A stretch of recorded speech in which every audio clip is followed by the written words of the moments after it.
Magandang tanghali, ito po ang ating weather update patungkol sa ating minomonitor na si Bagyong Nando na may international name na Ragasa. Itong Ragasa na name na ito ay galing sa Filipino term na Rumaragasa. Sa kasalukuyan, itong si Bagyong Nando ay tuluyan pa na mas lumakas from severe tropical storm.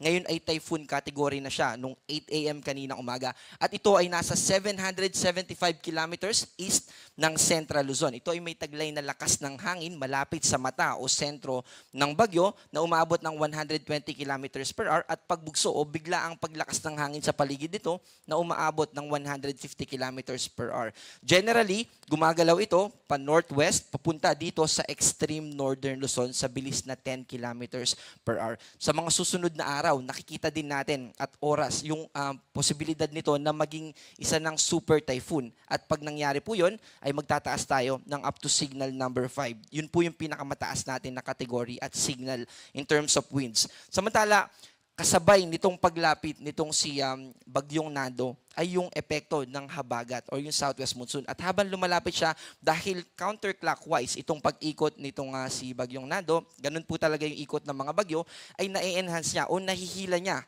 yung moisture na associated sa habagat. Kaya makakaranas din ng mga pag-ulan yung ating mga kababayan kasama yung Metro Manila at malaking bahagi ng kanlurang bahagi ng Luzon at ganun din ng Visayas. Ito namang si Bagyong Mirasol, yung formerly name niya nung nasa Philippine Area of Responsibility niya, siya ay, ito ay may international name na Mitag, tuluyan na ito na mas lumayo pa sa ating bansa at wala na itong epekto sa anumang parte ng ating bansa. Ito yung forecast track natin patungkol kay Bagyong Nando. And nakikita natin, by Monday morning, yung posibilidad niya na maging super typhoon.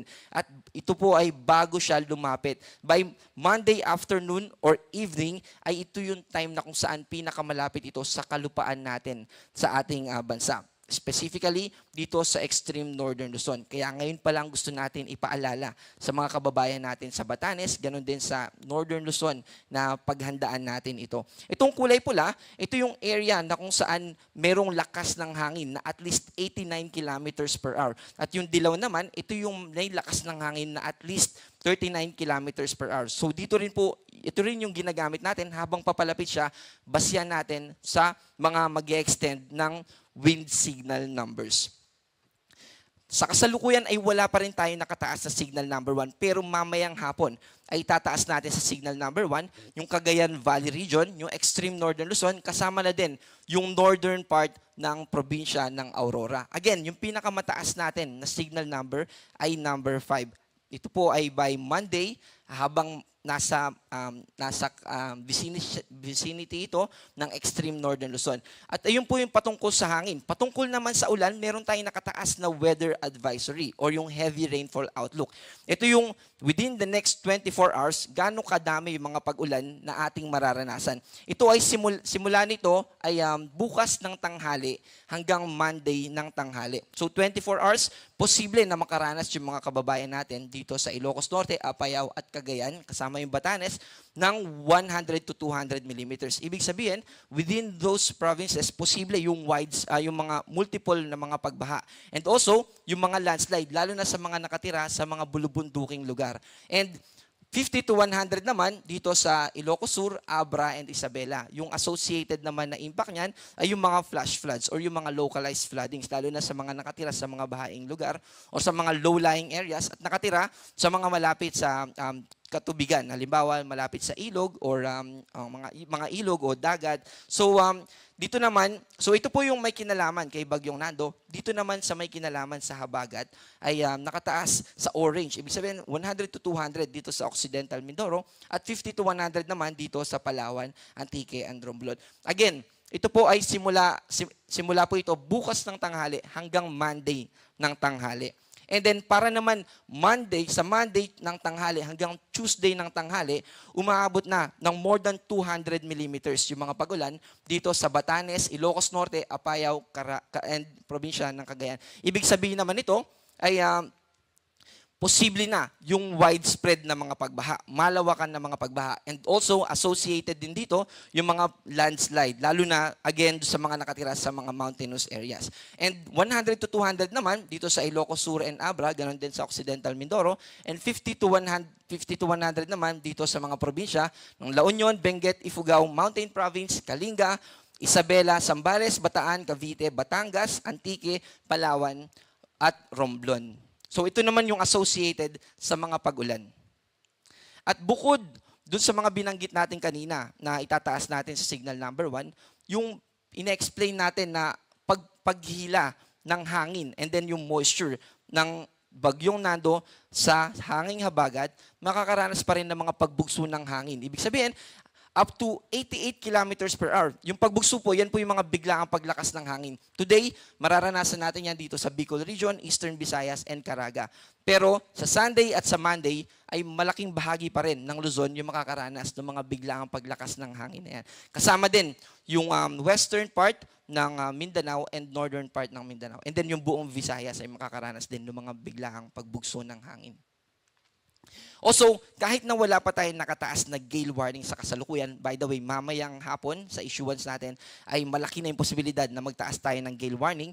Pero meron na tayong sa kasalukuyan na nakataas na storm surge warning. Ibig sabihin nito ay yan yung mga matataas na alon na associated sa bagyo. Iba po ito dun sa tsunami. Yung tsunami naman ay yung mga pagtaas ng alon, yung mga waves na associated naman sa earthquake o sa paglindol. Itong storm surge warning natin, ito yung pagtaas ng alon na associated naman sa bagyo. In this case, kay bagyong Nando. So, gusto nating paalalahanan yung mga kababayan natin na nakatira dito sa coastal areas ng Cagayan, at Ilocos Norte, ganun din dito sa Ilocos Sur, northern portion ng Ilocos Sur at extreme northern Luzon. Lalo na dito sa Batanes dahil posibleng umabot ng mahigit 3 meters yung mga pag-alon na pwede nating ma-encuentro o ma-encounter.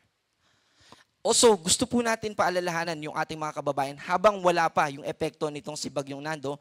Ngayon pa lang po, kung meron tayong mga establishmento o meron tayong mga nakalatag na tent na dapat nating ibaba, kapag yung mga tipo na kapag nadaanan ng malalakas na hangin ay guguho, ganun din kapag merong mga puno sa tabi ng bahay natin na posibleng itumba ng malalakas na hangin, ay umiwas na po o gawan na natin ng paraan, paghandaan na natin. In terms naman ng bubong, kung meron tayong mga kailangan ayusin sa ating mga bubong, ay ayusin na natin habang hindi pa natin nararanasan yung epekto nitong si Bagyong Nando. And then meron din tayong mga reminders patungkol dito sa paghahanda sa nalalapit na paglapit nitong si Bagyong Nando. Una, makinig tayo at maging updated sa mga ilalabas na updates ng Pag-asa, kung nasa na ba ito, anong wind signal na ba yung sa lugar natin, then magkaroon tayo ng plano. Hindi lang sa community, ganun din dun sa ating household level. Yung ating pamilya mismo sa bahay natin, gumawa tayo ng plano na kapag ganito na yung sitwasyon, dapat coordinated tayo sa mga DRRM offices para sa mga tamang aksyon na gagawin natin. Maghanda rin tayo ng emergency kit, mga pagkain na pwede nating itabi para kapag tayo apektado na at hindi na tayo makabili sa labas, ay meron tayong nakahandang prepared na mga plano at pagkain. And then, kapag sinabihan na po tayo ng ating DRRM officers sa ating mga lugar na lumikas, ay sumunod po tayo.